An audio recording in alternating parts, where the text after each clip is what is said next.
Assalamualaikum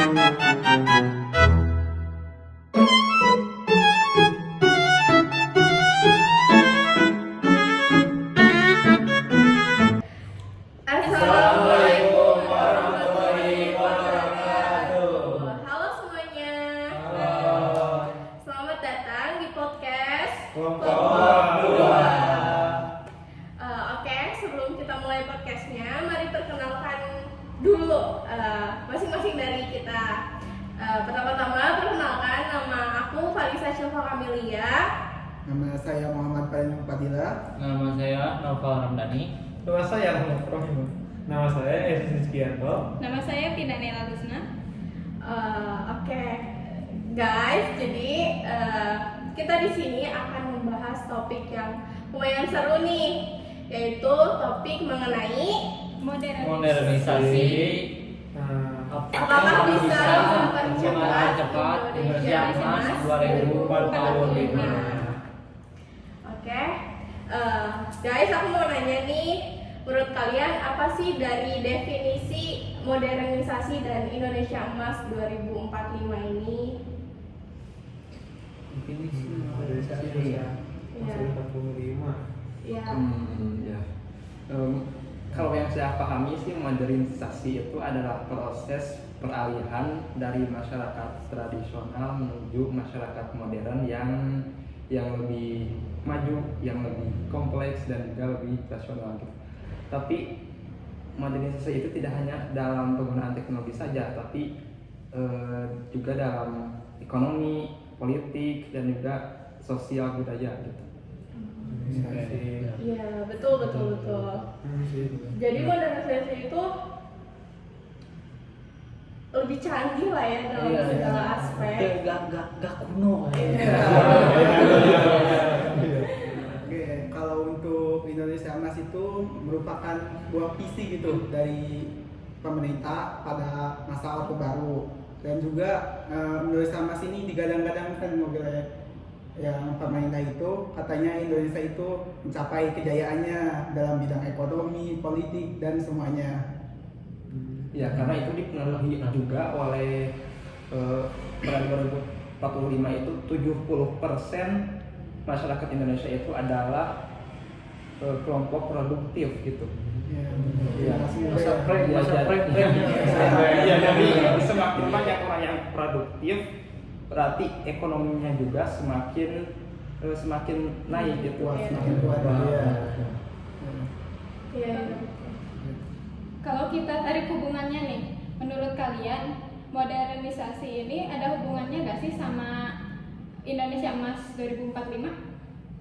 Tentu ada sih. Kan jadi kan misalnya kalau kita ingin Indonesia Emas 2045, negara berarti udah maju nih, udah sejahtera. Nah, faktor pendukungnya pasti harus modernisasi sih. Misalnya penggunaan alat-alat atau teknologi yang udah canggih.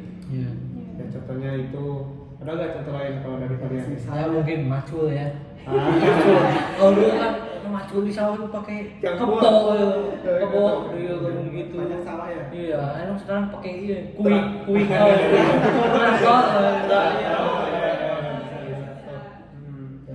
Jadi kan mendukung juga kan kalau misalnya itu dari sektor pertanian ya, Iya. yang mendukung sih, mendukung banget. Jadi tidak menggunakan tenaga lagi.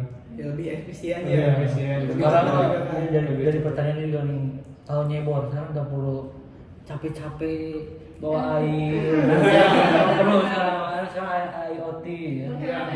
Nggak bisa pakai drone juga ya. Iya, pakai drone. Kita harus video ini aja. Gak perlu capek-capek Nggak perlu guys. capek-capek sekarang. Iya. Terus kalau misalkan modernisasi ini pasti kan ada aja faktor-faktor pendorongnya kan ya. Nah, faktor-faktor pendorongnya itu apa aja ya kira-kiranya? Pasti kan banyak tuh faktor pendorongnya. Yang pertama sih pasti SDM. SDM, ya betul. SDM.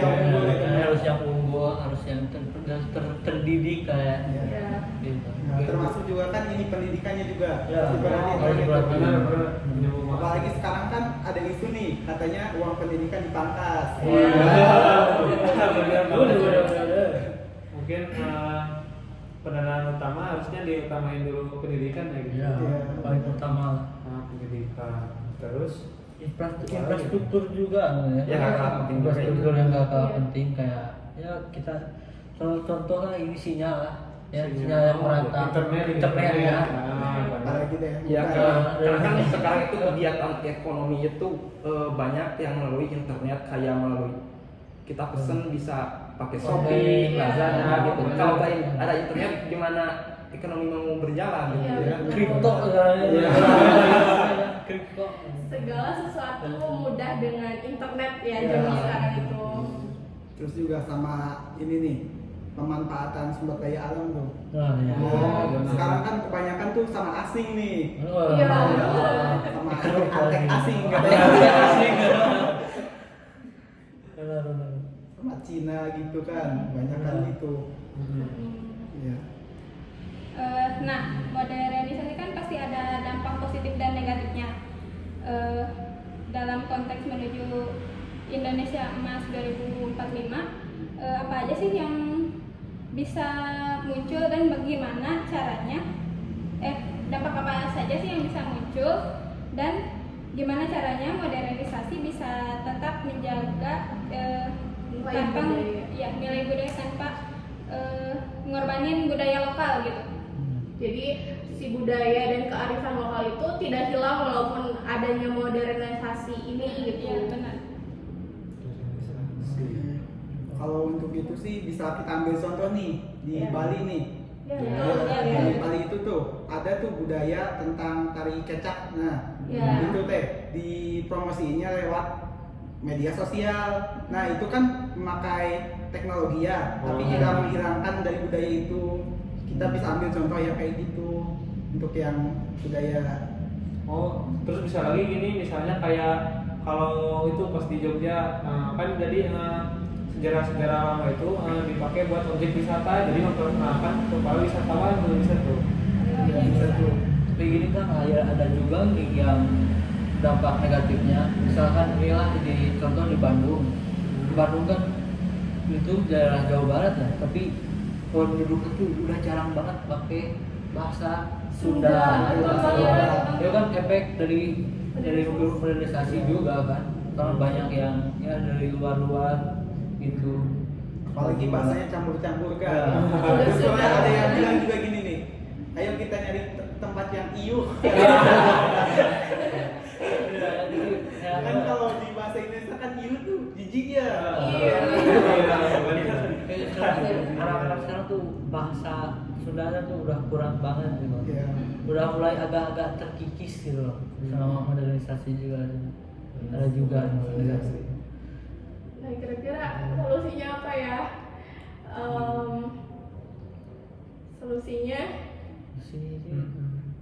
supaya Kalau gak dijaga kan mungkin ya budaya kita lama-lama bisa pudar ya. Iya. Kalau Iya. Jadi harus balance. globalisasi sama modernisasi. Karena kan kalau teknologi itu datang untuk mempermudah ya, Iya. bukan malah menghilangkan gitu. Iya. Harusnya kita bisa memanfaatkan nih teknologi ini sebagai penyebar budaya kita gitu. Benar ya. Hal-hal positif juga kan Iya. bisa tuh. bisa. Oke, lanjut aja ya guys. Nah, aku mau nanya nih, pandangan kalian tentang Indonesia Emas 2045 ini itu realistis apa enggak sih? Maksudnya tuh kayak bakal terjadi atau tidak sih? Apalagi kan kita lihat dari sekarang aja udah banyak banget permasalahan-permasalahan di Indonesia yang udah muncul gitu. Bisa gak sih kita nanti 2045 jadi Indonesia Emas? Kalau dilihat dari sumber daya alamnya, dari sumber daya manusianya, kalau Indonesia ini bisa dikelola dengan benar, itu sangat potensial ya teman-teman kan. Tapi karena masalah di Indonesia itu ya dari dulu kayak ada korupsi, itu ya. Birokrasi. Jadi Karena belum terselesaikan. kalau dari sekarang aja masalah korupsi dan lain-lain itu gak diselesaikan, ya mungkin gak akan terjadi gitu. Tapi kalau dari sekarang pemerintah mulai membenahi diri mah, ya mungkin aja. Iya. Terus juga itu kan jadi beban buat kita nih generasi muda nih. Oh, iya. Kan itu kalau kita udah termasuknya usia produktif juga. Terus nanti kan 2045 kita nih sebagai calon-calon nih penerus bangsa nih. Kan? Pemimpin. Ya, calon-calon pemimpin bener tuh. Nah, jadi itu jadi beban kita, jadi tanggung jawab kita. Itu memberatkan kayak kita juga kan. Iya. Iya sih, apalagi kan kita sebagai generasi muda itu terkenal dengan istilah agent of change. Ya, jadi pasti banyak banget tantangan yang besar untuk Indonesia Emas 2045 ini. Mungkin singkatnya masih ada harapan untuk Indonesia Emas 2045. Akan tetapi ya kita harus berjuang ekstra dalam Iya. menghadapi segala permasalahannya. Harus Harus mulai dari diri kita dulu ya. Ya, Jangan iya. berharap ke orang lain. Perubahan dari kita. Mulai dari hal-hal kecil. Yang kecil. Bener banget tuh. Apalagi kita nih sebagai mahasiswa nih kan. Harus Harus mempunyai bisa solusi, mengembangkan potensi diri juga kan. Harus bisa itu. berinovasi lalu menciptakan sebuah solusi. Iya, bener banget tuh. Terakhir nih, menurut kalian apa sih yang bisa kita lakukan untuk mendorong Indonesia Emas 2045? Yang tadi itu, yang pendidikan. Itu bisa mendorong tuh. Pendidikan ya. Kan pendidikan itu di Jepang juga nih pasca perang dunia kedua itu yang Oh. dicari kaisar itu Iya. guru kan Guru, ya, iya. berapa jumlah guru yang tersisa. Iya. Berarti penting itu kan pendidikan. Iya, penting banget. Iya, Ya, kan. intinya sebagai modal awal ya, Ya, Iya. sebagai fondasi Fondasi. membangun Fondasi nasional. sebuah bangsa gitu. membangun SDM yang Iya. unggul gitu supaya kita itu bisa memanfaatkan sumber daya. Potensi nasional. Iya. Jadi pendidikan juga sangat berpengaruh besar ke sumber daya manusia yang berkualitas juga ya. Iya. Iya. Terus juga peran negara juga penting, gak kalah pentingnya. Contohnya seperti halnya mengembangkan apa sih potensi generasi muda tuh. Kan ada tuh yang berita katanya Kabur aja dulu. enggak bukan. Bukan. Ada tuh yang apa? Yang katanya nyiptain mobil katanya kan. Oh, Iya, iya. kan itu yang orang katanya Kabupaten Tasik. Oh, Katanya, iya. gak Dihargai ya? Iya, gak dihargai katanya kan. Iya. Tapi ke negara tetangga malah dihargai. Iya. Harusnya itu kan didukung. Disudung sama Iya, disupport pemerintah. juga harusnya. Kan kalau kayak gitu memungkinkan Indonesia lebih maju gak sih? Iya. Kalau ya berarti harusnya pemerintah tuh dukung support. Jadi biar yang pertama kan anak-anak muda gitu sebenarnya kan pada pinter-pinter tuh harusnya Iya. inovasi-inovasinya ditampung lalu nanti dikasih hak cipta apa gimana hak gitu tuh. Jadi biar anak-anak Indonesia itu bukannya malah pada kabur nih ke luar negeri katanya. Iya. Karena di sini gak dihargai. Jadi nggak dihargai ya. Iya. Malah menghilang kayak mobil SMK. Gak ada kabar tuh gimana tuh. Terus juga solusi yang paling penting yang bisa dimulai dari kecil gitu. Itu menurut aku sih penggunaan teknologi sekarang ya. Maksudnya kan di zaman sekarang kita sebagai generasi muda gitu banyak dari kita juga yang menggunakan teknologi itu dengan cara yang salah kan.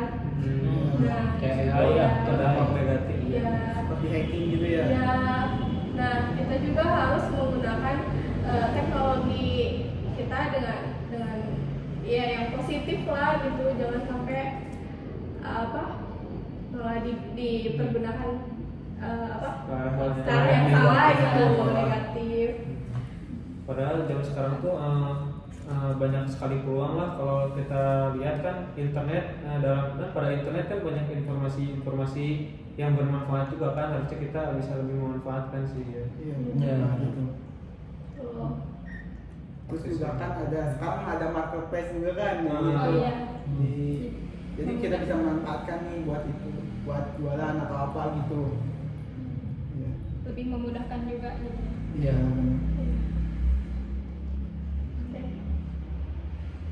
Bentar guys, ya 10 jam. Oh iya. Waktu udah habis. kesimpulan. Kesimpulan, jadi ya berarti Indonesia percepatan Indonesia Emas 2045 ini berarti mungkin bisa mempercepat globalisasi. ya dengan adanya modernisasi ya. Betul. Tapi harus juga diimbangi dengan pendidikan yang cukup tadi ya, Support dari pemerintah. support dari pemerintah juga, terus juga sumber manusia yang berkualitas juga itu sangat berpengaruh kan. Tanpa melupakan budaya-budaya yang dikenal juga. Soalnya kan Indonesia kaya kan budaya tuh, budaya, bahasa juga itu Banyak jangan sampai hilang. benar. Kita harus punya identitas, tetapi kita tetap maju untuk Indonesia Emas. Bisa ya Harus bisa. itu. Harus bisa. Bisa mencapai Indonesia Emas, jangan Indonesia cemas. Oke, mungkin ada tambahan? Ada tambahan lagi? What? Closing statement. Closing statement. Ada. Nggak ada. Ya, Oke. langsung kita tutup aja. Sekian podcast dari kelompok 2. Ya. Terima kasih sudah banyak-banyak menonton. Jangan lupa like, comment, and share.